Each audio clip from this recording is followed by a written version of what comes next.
왕비가 된 천비, 그녀는 과연 요부였을까? 희생양이었을까? 여러분, 혹시 아십니까? 조선 500년 역사에서 단 한 명, 오직 한 명만이 천민 출신으로 왕비의 자리에 올랐다는 사실을 말입니다. 그녀의 이름은 장옥정. 우리가 아는 장희빈입니다. 하지만 그녀가 왕비가 된 지 불과 7년 만에 그녀는 사약을 받고 죽습니다. 조선시대 전체를 통틀어 사약을 받은 왕비는 단 2명뿐입니다. 그 중 한 명이 바로 장희빈이었죠. 도대체 무슨 일이 있었던 걸까요? 오늘 제가 들려드릴 이야기는 드라마가 아닙니다. 조선왕 조실록에 빼곡히 기록된 왕과 여인의 진짜 이야기입니다. 그 기록 속에서 우리는 놀라운 진실을 발견하게 될 것입니다. 때는 1680년 숙종 6년입니다. 당시 20살이던 숙종은 이미 결혼한 지 5년이 넘은 유부남이었습니다. 왕비는 인현왕 후 민씨, 명문가 출신의 단정하고 어진 여인이었죠. 그런데 문제가 하나 있었습니다. 아들이 없었던 겁니다. 조선시대의 왕의 가장 큰 임무는 무엇이었을까요? 바로 후사를 잇는 것이었습니다. 그것도 아들로 말입니다. 이때 궁궐에 한 여인이 들어옵니다.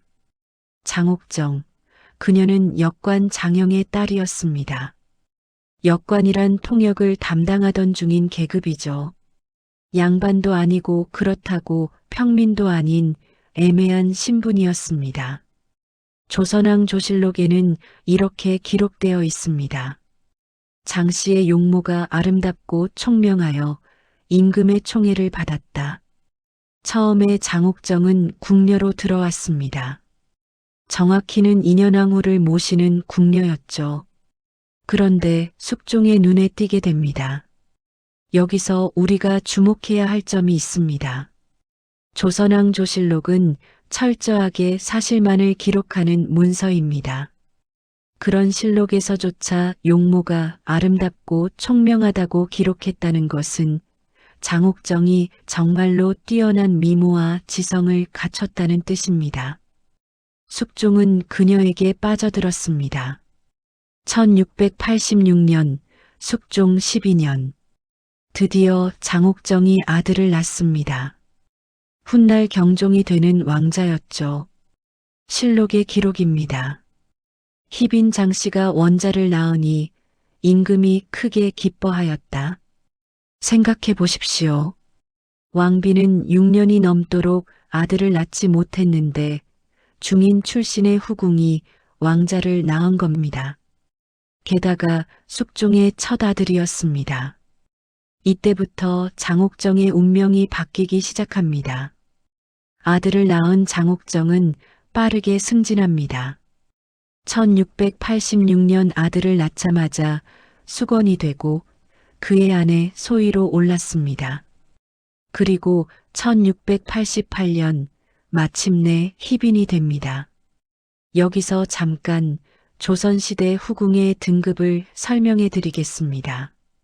가장 낮은 등급부터 상궁, 수건, 소애, 수계, 소용, 수경, 귀인, 그리고 가장 높은 희빈까지 총 8단계였습니다. 장옥정은 불과 2년 만에 후궁의 최고 자리에 오른 겁니다. 하지만 그녀는 여기서 멈추지 않았습니다. 1688년 숙종 14년의 일입니다. 조선 궁궐에 엄청난 사건이 벌어집니다. 인현왕후가 폐위된 겁니다. 조선왕 조실록의 기록입니다. 왕후 민씨를 폐하여 서인으로 삼고 희빈 장씨를 왕비로 삼았다. 상상이 되십니까? 왕비가 폐위되고 중인 출신의 후궁이 왕비가 되었습니다. 조선 역사상 전무후무한 일이었습니다. 그런데 여기서 우리가 꼭 알아야 할 사실이 있습니다. 이것은 단순히 숙종과 두 여인의 애정 문제가 아니었다는 점입니다. 이 사건의 배후에는 조선을 뒤흔든 거대한 정치적 암투가 있었습니다. 당시 조선은 서인과 남인이라는 두 정치 세력으로 나뉘어 있었습니다. 인현왕후는 서인의 지지를 받는 인물이었고 장희빈은 남인의 지지를 받았습니다. 왜 남인이 장희빈을 밀었을까요? 간단합니다. 장희빈의 아들이 세자가 되면 훗날 그 아들이 왕이 되고 남인이 권력을 잡을 수 있기 때문입니다. 실록에는 이런 기록이 있습니다. 남인들이 희빈 장씨를 왕비로 세우려고 임금께 주청하였다. 결국 1689년 장희빈의 아들이 세자로 책봉됩니다. 불과 3살 때였습니다. 조선왕 조실록의 기록입니다. 원자를 세자로 책봉하니 나라 안이 기뻐하였다. 하지만 과연 나라 안이 정말 기뻐했을까요? 서인 세력은 분노했습니다. 왕비를 폐위시키고 중인 출신을 왕비로 앉힌 것에 대한 반발이었죠. 그리고 이 분노는 곧 폭발하게 됩니다. 왕비가 된 장희빈, 이제 그녀는 조선 최고의 여인입니다. 천민도 아니고 양반도 아닌 애매한 신분에서 조선 팔도를 다스리는 왕의 아내가 된 겁니다. 신데렐라 스토리라고 할 수 있죠. 하지만 동화와 현실은 달랐습니다. 조선왕 조실록을 보면 이 시기부터 장희빈에 대한 기록의 톤이 바뀌기 시작합니다. 장씨가 교만하여 예법을 어겼다. 장씨의 행실이 방자하였다. 이런 기록들이 나오기 시작한 겁니다. 그런데 여기서 우리가 생각해 봐야 할 것이 있습니다. 과연 이 기록들이 진실일까요? 조선왕 조실록은 사관들이 쓴 문서입니다. 그런데 사관들은 대부분 양반 출신이었고 특히 서인 계열이 많았습니다. 중인 출신이 왕비가 된 것 자체를 못마땅하게 여겼을 가능성이 큽니다. 하지만 실록의 기록을 완전히 무시할 수도 없습니다. 실제로 장희빈이 권력에 도취되어 오만해졌을 가능성도 있으니까요. 1694년 숙종 20년 조선 궁궐에 또 한 번 지진 같은 사건이 일어납니다. 갑술한국입니다. 실록의 기록입니다. 임금이 남인을 내치고 서인을 등용하였다. 그리고 왕비 장씨를 폐하여 희빈으로 삼고 민씨를 복위시켜 다시 왕비로 삼았다. 믿기지 않으시죠? 불과 5년 전에 왕비에서 폐위되었던 인현왕후가 다시 왕비로 돌아온 겁니다. 그리고 왕비였던 장희빈은 다시 희빈으로 강등되었습니다. 도대체 무슨 일이 있었던 걸까요? 숙종이라는 왕을 이해해야 합니다. 그는 매우 영리한 군주였지만 동시에 변덕스러운 면도 있었습니다. 숙종은 한 세력이 너무 강해지는 것을 경계했습니다. 남인이 장희빈을 앞세워 너무 교만해지자 숙종은 칼을 빼든 겁니다. 하룻밤 사이에 남인은 몰락했고 서인이 권력을 잡았습니다. 그리고 장희빈은 다시 후궁이 되었습니다. 상상해 보십시오. 조선의 국모였던 여인이 하루아침에 다시 후궁으로 강등되는 굴욕을 말입니다. 실록에는 이런 기록이 있습니다. 장씨가 울부짖으며 억울함을 호소하였으나 임금이 듣지 않았다. 하지만 다행히도 그녀의 아들은 여전히 세자였습니다. 최소한의 버팀목은 남아 있었던 거죠. 장희빈은 생각했을 겁니다. 참고 견디자. 내 아들이 왕이 되면 모든 것이 달라질 것이다. 하지만 운명은 그녀에게 더 잔인한 시련을 준비하고 있었습니다. 1701년 숙종 27년 조선 궁궐에서 믿기 힘든 사건이 터집니다. 궁궐 어딘가에서 저주인형이 발견된 겁니다. 조선왕 조실록의 기록입니다. 장씨가 무녀를 불러 인현왕후를 저주하는 굿을 하였고 인형에 침을 꽂아 왕후를 해하려 하였다는 고변이 있었다. 이 기록을 처음 본 사람들은 깜짝 놀랐을 겁니다. 설마 왕비를 지낸 사람이 그런 짓을 했을까? 하지만 조사가 진행되면서 증거들이 나왔습니다. 무녀를 만났다는 증언, 구술했다는 증언, 저주인형이 발견되었다는 증거. 실록에는 이렇게 기록되어 있습니다. 추국청에서 장씨를 국문하니 장씨가 처음에는 부인하다가 나중에 자복하였다. 자백했다는 겁니다. 그런데 여기서 우리가 생각해 봐야 할 것이 있습니다. 조선시대의 국문, 즉 신문은 어떻게 이루어졌을까요? 매우 가혹한 고문이 동반되었습니다. 죄가 없어도 고통을 이기지 못해 자백하는 경우가 많았죠. 게다가 이 사건을 조사한 사람들은 누구였을까요? 바로 서인들이었습니다.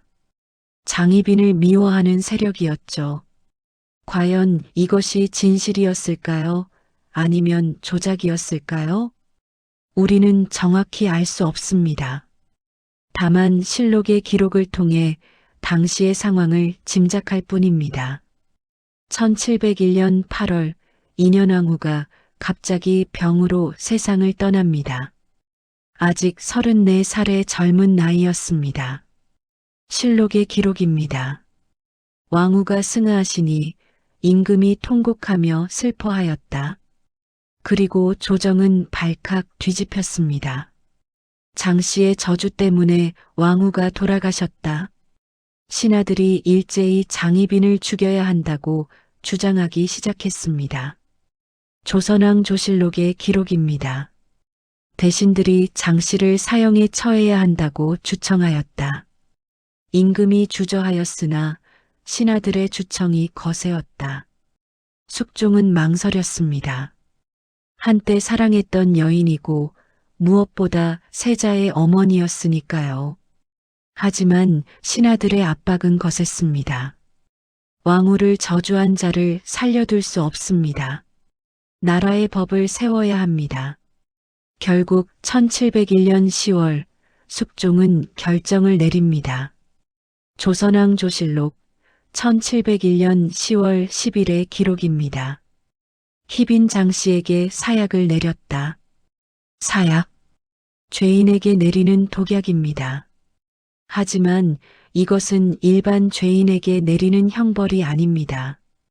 왕족이나 높은 신분의 사람에게만 내리는 어쩌면 마지막 예우였을지도 모릅니다. 장희빈이 사약을 받던 날의 기록을 보면 가슴이 먹먹해집니다. 장씨가 세자를 보고 싶다고 하였으나 허락되지 않았다. 장씨가 통곡하며 사약을 받았다. 마지막 순간 그녀는 아들을 보고 싶어 했습니다. 하지만 그것조차 허락되지 않았습니다. 당시 세자 훗날의 경종은 15살이었습니다. 어머니가 사약을 받는 날 그 소녀는 무슨 생각을 했을까요? 실록에는 이런 기록도 있습니다. 세자가 식음을 전폐하고 슬퍼하였다. 밥도 먹지 못할 정도로 슬퍼했다는 겁니다. 당연한 일이었죠. 아무리 죄인이라 해도 그녀는 세자의 어머니였으니까요. 장희빈이 죽은 후 조정에서는 그녀에 대한 평가가 갈렸습니다. 어떤 이들은 말했습니다. 왕후를 저주한 역적이다. 마땅한 최후다. 또 어떤 이들은 말했습니다. 정치 싸움에 희생된 불쌍한 여인이다. 실록에도 이런 기록이 있습니다. 어떤 이들은 장씨의 죄가 과연 죽을 만한 것이었는지 의문을 제기하였다. 심지어 당시 사람들조차도 이 사건에 대해 의견이 갈렸던 겁니다. 장희빈이 죽고 3년 후인 1704년 숙종은 다시 장가를 듭니다. 새 왕비는 인원왕후 김씨였습니다. 그리고 1694년에 태어난 왕자가 있었습니다. 숙빈 최씨의 아들로 훗날 영조가 되는 인물이죠. 여기서부터 새로운 갈등이 시작됩니다. 세자인 경종과 연인군 훗날의 영조 사이의 갈등입니다. 실록의 기록을 보면 숙종은 갈수록 연인군을 귀하게 여겼습니다. 어쩌면 장희빈의 아들인 경종이 못마땅했을지도 모릅니다. 1720년 숙종이 세상을 떠나고 경종이 즉위합니다. 하지만 경종의 재위 기간은 순탄치 않았습니다. 끊임없이 동생 연인군을 왕으로 만들려는 세력과의 싸움이었죠. 조선왕 조실록에는 경종시대에 대해 이렇게 기록되어 있습니다. 임금의 몸이 약하여 정사를 제대로 돌보지 못하였다. 경종은 정말로 병약했을까요? 아니면 정치적으로 고립되어 힘을 쓰지 못했던 걸까요? 1724년 경종이 재위 4년 만에 세상을 떠납니다. 겨우 37살의 나이였습니다. 그리고 동생 연인군이 즉위합니다. 바로 영조입니다. 영조는 52년간 왕위에 있으면서 조선 중흥의 기틀을 마련합니다. 역대 조선 왕 중에서 가장 오래 재위했고 많은 업적을 남긴 성군으로 평가받죠. 그런데 영조는 평생 한 가지 콤플렉스가 있었습니다. 자신의 어머니 숙빈 최씨가 무술이 출신이었다는 것입니다. 무술인은 궁궐에서 허드렛 일을 하는 가장 낮은 신분이었죠. 실록을 보면 영조가 이렇게 말한 기록이 있습니다. 내 어미가 비천하였으니 이를 어찌 부끄럽지 않겠는가. 아이러니하게도 장희빈보다 더 낮은 신분 출신의 아들이 왕이 되어 52년간 조선을 다스린 겁니다. 이제 우리는 장희빈의 이야기를 모두 들었습니다. 조선왕 조실록에 기록된 내용을 바탕으로 말입니다. 그런데 한 가지 질문을 던지고 싶습니다. 과연 이 기록이 진실의 전부일까요? 조선왕 조실록은 객관적인 역사서입니다. 하지만 그것을 쓴 사람들도 결국은 사람이었습니다. 자신의 정치적 입장, 자신의 편견을 완전히 배제할 수는 없었겠죠. 장희빈에 대한 기록의 대부분은 서인 계열 사관들이 썼습니다. 그들에게 장희빈은 어떤 존재였을까요? 중인 출신 주제의 왕비가 되어 자신들의 왕비인 인현왕후를 폐위시킨 여자였습니다. 그들이 장희빈을 좋게 쓸 리가 없었겠죠. 실제로 실록을 자세히 보면 장희빈에 대한 기록에는 교만하다, 방자하다, 음란하다 같은 부정적인 표현이 많습니다. 하지만 구체적으로 무엇을 어떻게 했는지에 대한 기록은 의외로 적습니다. 반면 인현왕후에 대해서는 어질다, 단정하다, 온화하다 같은 긍정적인 표현만 나옵니다. 이것이 과연 객관적인 기록일까요? 저주인형 사건도 마찬가지입니다. 정말로 장희빈이 인현왕후를 저주했을까요? 가능성은 있습니다. 한때 자신이 왕비였는데 쫓겨났고 자신을 그 자리에서 내쫓은 사람이 다시 왕비가 되었으니 미워했을 수도 있죠. 하지만 반대로 생각해 볼 수도 있습니다. 장희빈은 똑똑한 여자였습니다. 그런 그녀가 과연 그렇게 위험한 짓을 했을까요? 들키면 죽을 수도 있다는 걸 뻔히 알면서요? 어쩌면 정치적 반대 세력이 그녀를 제거하기 위해 꾸민 일일 수도 있습니다. 우리는 알 수 없습니다. 다만 여러 가능성을 열어두고 생각해 볼 뿐입니다. 다시 장희빈의 인생을 처음부터 돌이켜 봅시다. 그녀는 중인의 딸로 태어났습니다. 조선시대에 여자로 태어나는 것도 불리한데 중인으로 태어난 것은 더욱 불리했죠. 하지만 그녀는 아름다웠고 똑똑했습니다. 그래서 궁궐에 들어갈 수 있었습니다. 궁궐에서 그녀는 왕의 눈에 띄었습니다. 그리고 왕의 총애를 받았습니다. 아들을 낳았습니다. 왕의 첫 아들이었습니다. 후궁이 되었고 마침내 왕비가 되었습니다.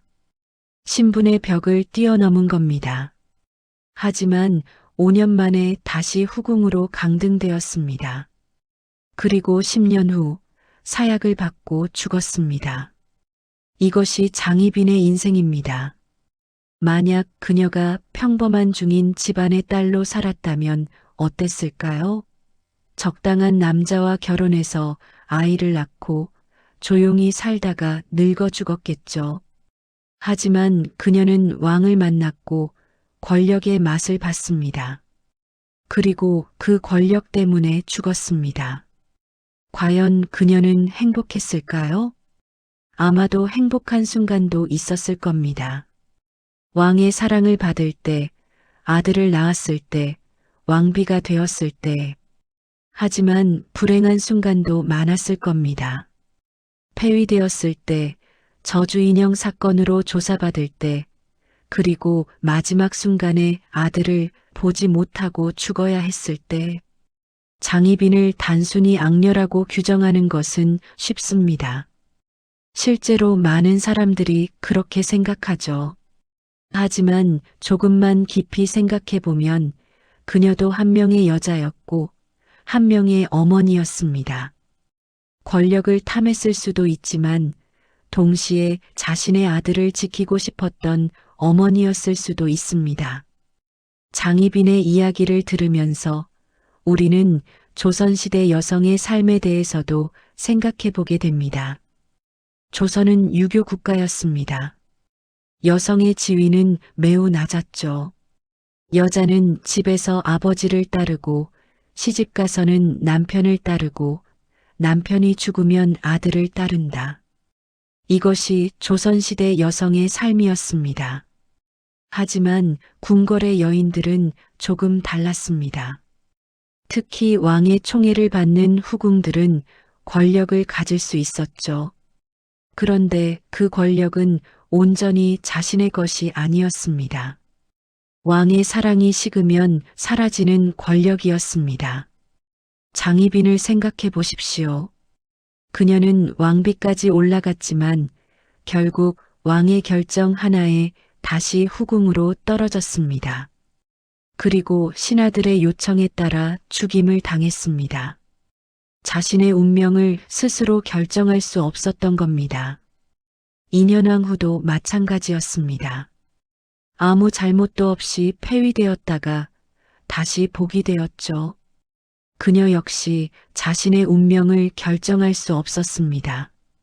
조선시대의 여성들은 심지어 가장 높은 지위에 있는 왕비조차도 온전히 자기 삶의 주인이 될 수 없었습니다. 그들은 아버지의 딸, 남편의 아내, 아들의 어머니로만 존재했습니다. 장희빈이 저주인형 사건으로 고발되었을 때 그녀를 변호해 준 사람이 있었을까요? 실록을 보면 거의 없었습니다. 모두가 그녀를 죽이라고 외쳤습니다. 왜 그랬을까요? 그녀가 정말로 악한 여자여서일까요? 아니면 중인 출신 주제의 왕비가 되었다가 다시 떨어진 권력 싸움에서 진 패배자였기 때문일까요? 아마도 후자였을 겁니다. 장희빈의 이야기는 300년도 더 전의 이야기입니다. 하지만 우리가 지금도 이 이야기에 관심을 갖는 이유는 무엇일까요? 드라마로도 여러 번 만들어졌고 소설로도 쓰였고 영화로도 만들어졌습니다. 그 이유는 이 이야기가 단순히 한 여인의 흥망성쇠를 넘어서 권력, 사랑, 질투, 희생, 그리고 여성의 운명에 대한 보편적인 주제를 담고 있기 때문입니다. 장희빈은 신분의 벽을 뛰어넘으려 했습니다. 그리고 잠시 성공했죠. 하지만 결국 그 벽은 너무 높았고 그녀는 떨어졌습니다. 우리는 그녀의 이야기에서 무엇을 배울 수 있을까요? 권력은 위험하다는 거? 신분을 뛰어넘으려 하면 안 된다는 거? 아니요, 저는 그렇게 생각하지 않습니다. 오히려 우리는 이렇게 생각해야 합니다. 장희빈이 살았던 시대는 신분으로 사람을 판단했습니다. 중인은 아무리 능력이 뛰어나도 왕비가 되어서는 안 된다고 생각했죠. 하지만 지금은 다릅니다. 우리는 신분이 아니라 개인의 능력과 인격으로 사람을 평가합니다. 최소한 그래야 한다고 믿습니다. 장희빈의 비극은 그녀가 태어난 시대가 잘못되었다는 것입니다. 만약 그녀가 지금 시대에 태어났다면 그녀의 미모와 지성으로 얼마든지 성공할 수 있었을 겁니다. 그리고 누구도 그녀의 출신을 문제 삼지 않았을 것입니다. 조선왕 조실록은 말합니다. 장희빈은 아름답고 총명한 여인이었다고, 왕의 사랑을 받았고 아들을 낳았고 왕비가 되었다고. 하지만 교만하고 방자했으며 왕후를 저주했기에 사약을 받았다고. 그런데 우리는 알아야 합니다. 이 기록이 완벽한 진실이 아닐 수도 있다는 것을. 역사는 승자가 쓰는 것이고 장희빈은 패자였다는 것을. 그렇다고 해서 장희빈을 무조건 옹호할 수도 없습니다. 그녀도 분명 잘못을 했을 수 있으니까요. 다만 우리가 할 수 있는 것은 이겁니다. 양쪽의 이야기를 모두 들어보는 것. 기록된 것만이 아니라 기록되지 않은 것도 상상해 보는 것. 그리고 한 여인의 인생을 단순히 악녀나 희생양으로 규정하지 않고 그 복잡한 인간성을 이해하려고 노력하는 것. 오늘 우리는 조선왕 조실록을 통해 장희빈의 이야기를 들었습니다. 중인의 딸에서 왕비까지 올랐다가 다시 추락해서 사약을 받은 여인. 그녀의 인생은 파란만장했습니다. 행복과 불행, 영광과 치욕이 공존했죠. 그녀를 어떻게 기억할지는 여러분의 몫입니다. 욥으로 기억할 수도 있고 희생양으로 기억할 수도 있습니다. 아니면 그저 한 명의 여자로, 한 명의 어머니로 기억할 수도 있습니다. 역사는 끝나지 않았습니다. 우리가 계속 이야기하는 한 장희빈은 살아있습니다. 300년 전 그날 사약을 받으면서 마지막으로 아들을 보고 싶어 했던 그 여인. 그녀의 이야기를 기억해 주십시오. 조선왕 조실록이 증언하는 진실, 그리고 그 너머의 진실까지.